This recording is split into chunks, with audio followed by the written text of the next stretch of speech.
Je crois que nous sommes tous, après ces 2 journées de travail où nous avons travaillé de façon à la fois assidue mais aussi respectueuse, je crois que nous avons créé les conditions d'un nouveau partenariat pour une nouvelle étape de la région. C'est un accord qui, de toute façon, doit permettre de battre la droite, d'une part, de minorer le poids de l'extrême droite, d'autre part, et enfin d'assurer naturellement la victoire de la gauche pour l'intérêt général et pour l'intérêt des Rhône-Alpins.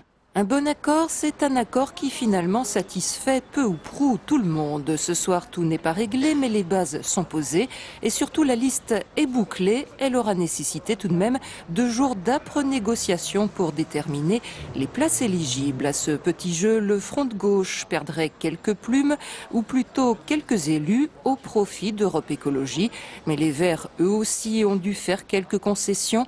La première d'entre elles, renoncer à la première vice-présidence, qui en cas de victoire restera socialiste, tout comme 7 autres vice-présidences. Europe Écologie en obtiendrait tout de même 6 et le Front de gauche n'en garderait qu'une seule, des vice-présidences nouvelle formule. J'ai proposé à Jean-Jacques Keran et à Elisa Martin de réfléchir aussi sur le type de gouvernance de la région, en particulier sur l'organisation de grandes transversalités autour de thématiques fortes autour des enjeux fondamentaux de la région Rhône-Alpes.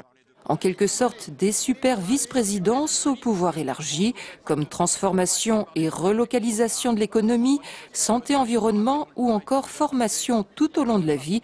Une délégation qui pourrait échoir à Philippe Mérieux. Ce soir, la liste de la gauche et des écologistes pour Rhône-Alpes, c'est son nom, a été déposée en préfecture. Les négociations pour l'attribution des différents postes, quant à elles, vont se poursuivre.